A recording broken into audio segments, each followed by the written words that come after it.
The Vision 2030 aims at transforming Zambia into a prosperous middle-income nation. The vision comprises 3 priority sectors: economic growth and wealth creation, social investment and human development, and creation of an enabling environment for sustainable socio-economic development. But is Zambia ready to turn this vision into reality amid the ever-changing climate, which is said to be affecting social and economic development of many nations globally? Welcome to the first edition of Think 2044. And today on the program, we'll be discussing government strategies in addressing climate change towards the Vision 2030. I am your host, Mark Fason Mukuka. Joining me on set is the Permanent Secretary in charge of Development Planning and Administration in the Ministry of National Development Planning, Mr. Chola Chabala. Sir, welcome to 2044. Thank you very much. I'd like to welcome viewers to this important program. Thank you so much. Before we get further into the program, let's take a short break. We'll be right back. Stay tuned.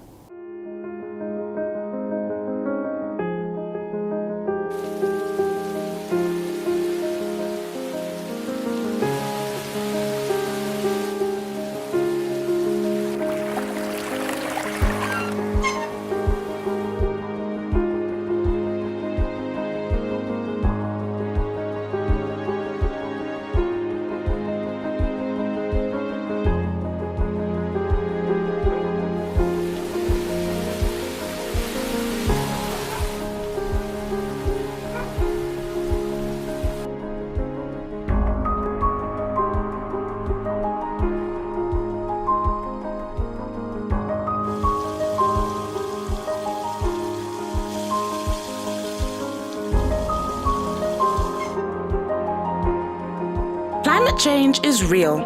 Get involved. Start a green conversation today. Think 2044. Call the free hotline 2044 for more information. This advert is brought to you by the Pilot Program for Climate Resilience, PPCR, under the Ministry of National Development Planning with support from the World Bank Group and the Africa Development Bank.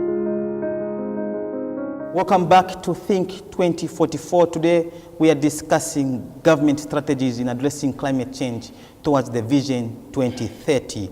Joining me is the Permanent Secretary in the Ministry of National Development Planning in charge of Development Planning and Administration, Mr. Chola Chabala. So once again, welcome to the program. And how is business in the ministry? Well, thank you very much. Business in the ministry is interesting, challenging, but one step at a time. Okay, perfect. Looking at the Vision 2030, what are some of the national policies that the government is putting in place concerning climate change? Yeah, first let me start by saying that the vision sets the development trajectory for the country. It runs for a period. In other countries, it could be 20 years. For the Republic of Zambia, it's for a period of 25 years. In other destinations, it could go up to 30 years. And as we get to the vision, we have building blocks, which are national development plans. And they are medium-term in nature. They run for a period of 5 years. And within the subsisting national development plan, you can actually get a few building blocks or pillars that contribute to attainment of the Vision 2030. So that's one of the approaches we use in terms of moving towards meeting the Vision 2030. The other one is, if you have a plan, it has to be translated into tools that will enable your aspirations to be financed. So we have a number of development financing mechanisms. The medium-term expenditure framework translates the development plans into budgetary provisions. And then we've got the annual budgets. Okay. We have had a number of development plans, national development plans, and this time around we are looking at the 7th National Development Plan. Yeah. How feasible have these plans been in combating climate change? First, we need to be realistic that the discussion around climate change was not as intense as it is now, because I think it's in the recent past when the world actually came together to realize that the world, there was a variation, the changes in the way in the climate change patterns We've seen increases in floods. We have seen persistent droughts during certain periods. And then, of course, the weather patterns are changing. If you remember way back, in October, we could have the first rains. That's no longer the case. Sometimes we don't even have rains in October, November. We have the first rains in December. And the first, one of the interventions, some of the many interventions was, there was a summit in Johannesburg, okay, which was dubbed the Earth Summit, to discuss issues around the need to embark on sustainable development pathways with a view to ensure that we undertake economic development without necessarily causing harm to the environment.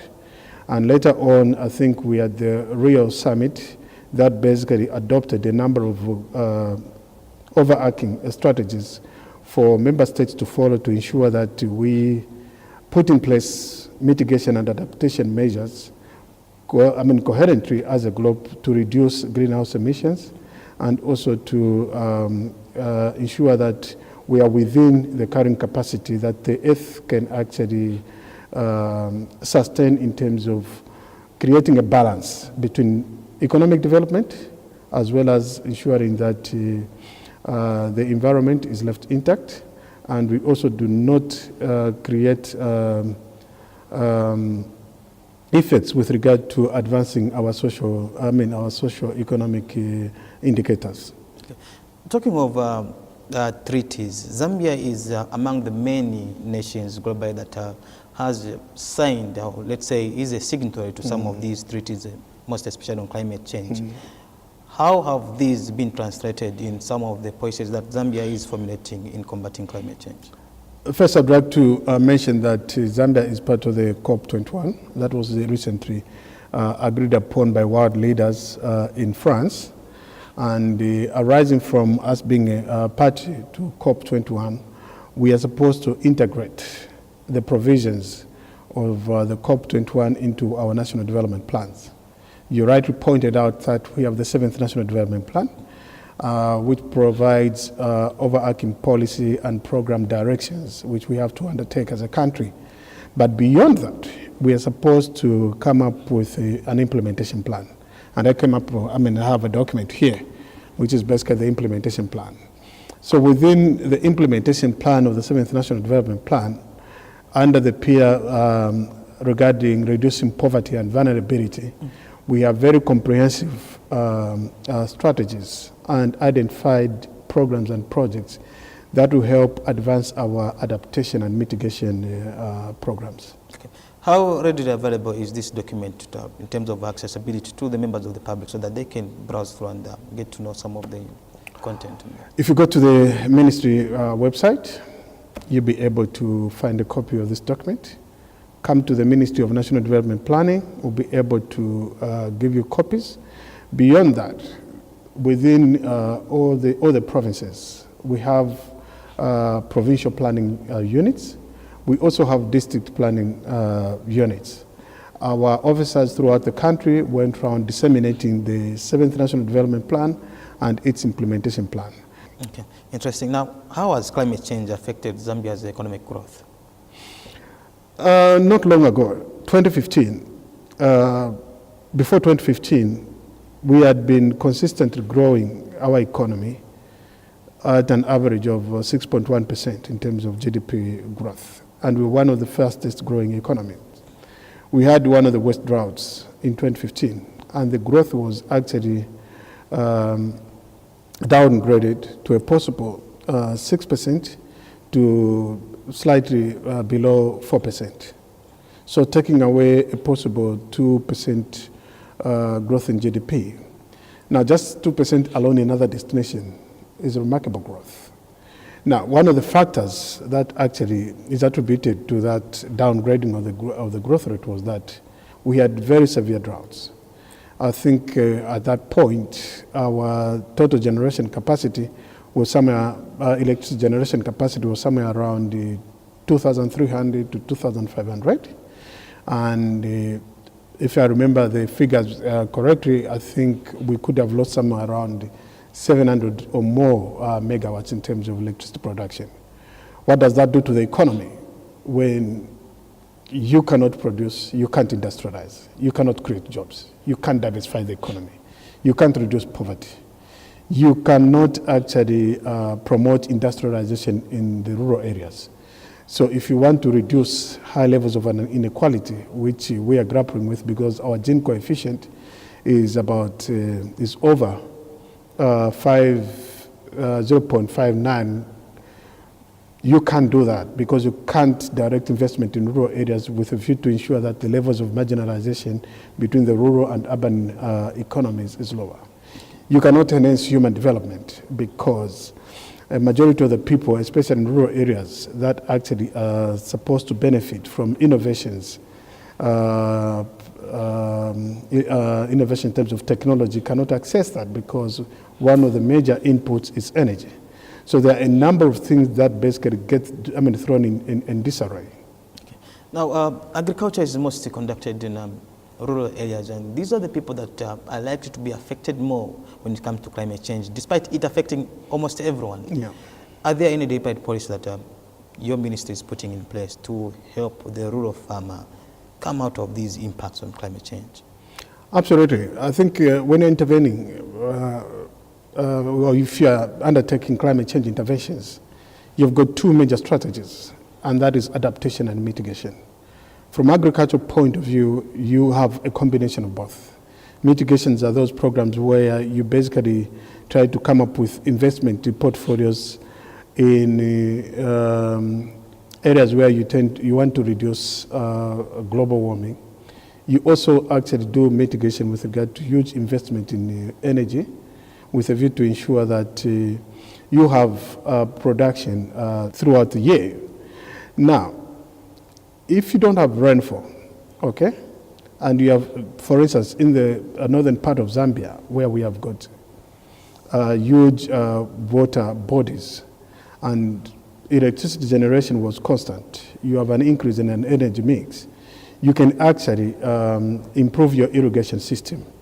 And without relying so much on rain-fed agriculture, you can adapt and use irrigation and be in a position to produce meaningful outputs to enable people cope with the reduction in rainfall patterns. We are not able to do that. If we are not able to do that, then it means that your adaptation strategies are failing. So one of the strategies that are contained, to come back to your question, in the 7th National Development Plan, is to increase our energy mix. Right now, we are somewhere around 3% in terms of energy mix. Our target, by the way, it's not very easy to increase that rapidly. The 2030 target is to increase our energy, alternative energy sources to 15%. Within the 7 NDP, we want to raise that to 5% to enable the rural farmers cope with the vagaries of the weather and be in a position to produce at least something to enable them meet the challenges that are associated with reduction in food production. What are you doing to address some of these challenges, the perceived challenges, especially in meeting the Vision 2030? Of course, any development interventions are met with a number of bottlenecks here and there, okay? And the number one thing is to create a supportive environment to ensure that the strategies contained within the 7th National Development Plan are effectively implemented. We are dealing with issues related to land management, okay, to make land readily available and for everyone to access it, use it as an empowerment mechanism, and use it as a means for those that cannot access technology, okay, go to the banks, acquire resources, and be in a position to invest in innovative approaches to agricultural production, for instance. Mm-hmm. The other aspect is government is decisively dealing with the issue associated with devolving the deployment of resources to lower levels through decentralization. We are accelerating the implementation of the fiscal decentralization and the devolution of functions. Mm-hmm. And we also dealing with the a number of laws are being reformed. The Public Finance Act is being reformed. The Planning and Budgeting Act is also on the table of Cabinet, with a view to create coherence between our national development plans and the budget, and to ensure that our intentions within the climate change subsector are transformed into reality. Okay, thank you so much. You are still watching Think 2044. Shortly, we'll be coming back. We take a short break. Trees cover 30% of our planet. They play a huge part in absorbing gases such as carbon dioxide, which is turned into oxygen. Thousands of trees are cut down every year for charcoal production, agricultural purposes. Dry, infertile land leading to crop failure, inflation and hunger. All this contributing to the climate change. Climate change is real. Plant a tree, save the earth. Get involved. Think 2044. Call the 3 hotline 2044 for more information. This advert is brought to you by the Ministry of National Development Planning, Pilot Program for Climate Resilience, PPCR, with support of the World Bank Group and the African Development Bank. Welcome back. This is Think 2044, and today we are discussing government strategies in addressing climate change towards the Vision 2030. I am with the Permanent Secretary in charge of Development Planning and Administration in the Ministry of National Development Planning, Mr. Chola Chabala. So maybe we just go through some of the contents of the 7th National Development Plan that supports climate change. Great. First, the 7th National Development Plan is framed in a manner that we have actually moved away from the sector approach to an integrated multi-sector approach. I would want to say that in the plan you're not going to find a chapter, for instance, purely dedicated to health, because we tend to think that health tackled independent of education, for instance, tackled independent of water and sanitation, okay, cannot fully be realized in terms of the objectives. If we are intervening in health, okay, what is it that we want to achieve? We want to achieve the formation of a buoyant, effective, and productive human capital. Most of the people tend to associate climate change with one pillar of development, which is environment, okay? As you know that climate change does affect the 3 critical pillars of development: social, economic, and environment.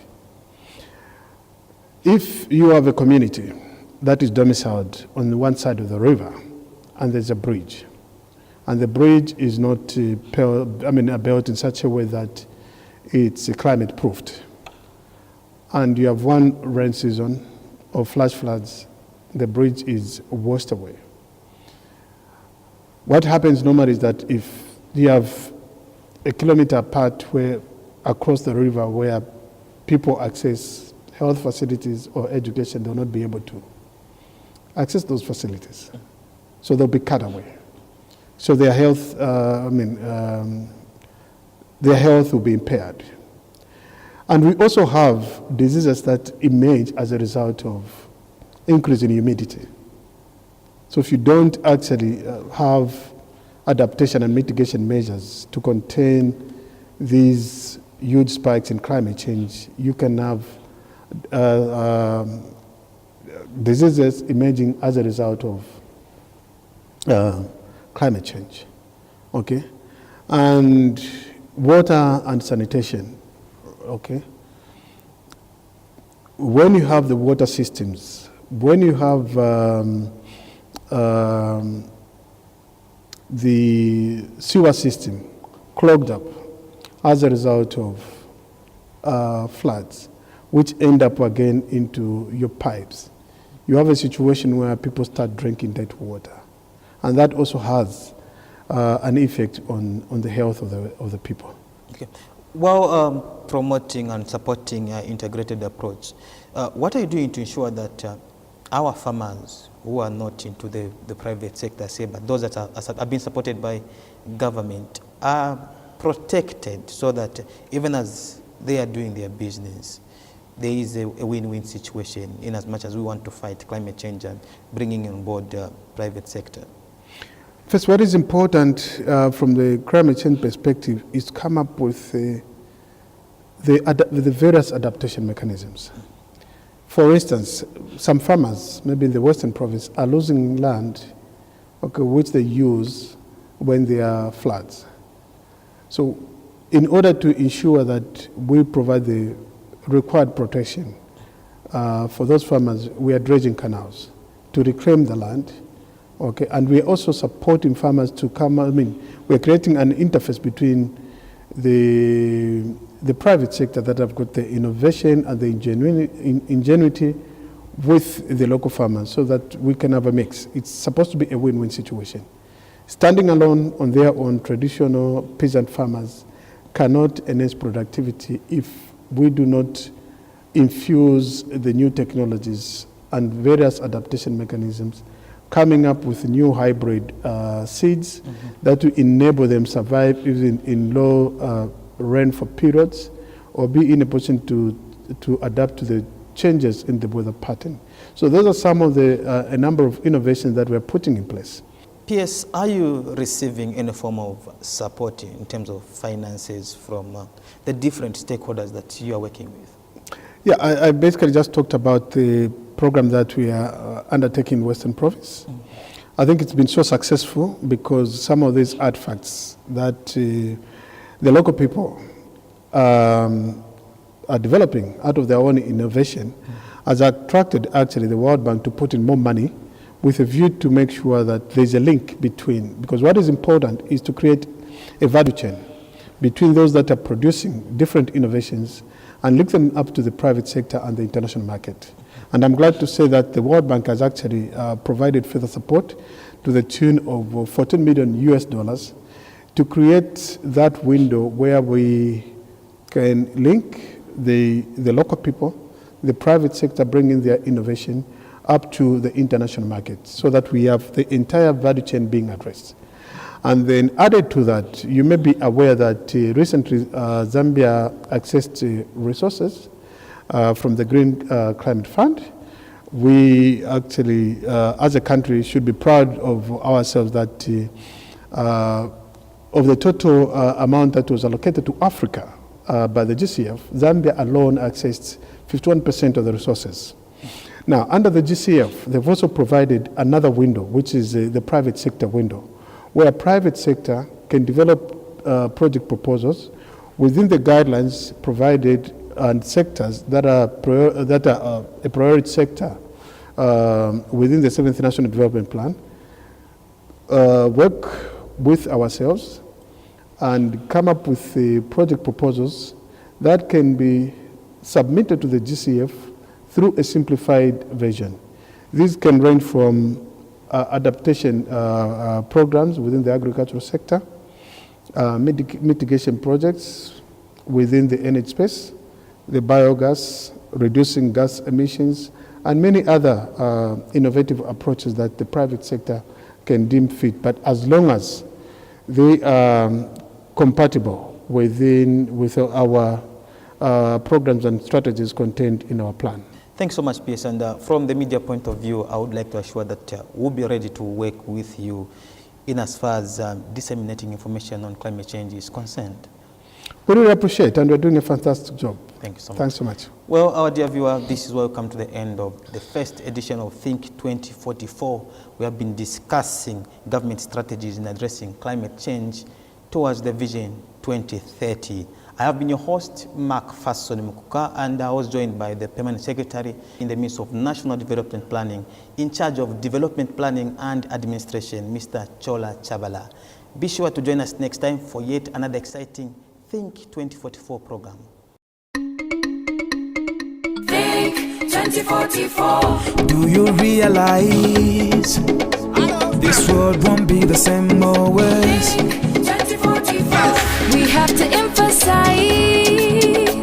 that we have to change our way. By 2044, the temperatures will fall and the flash floods will come and our crops will start to drown. But we can save our time. We can save this place, we go home. Yes. we go home. We can think 2044. 2044.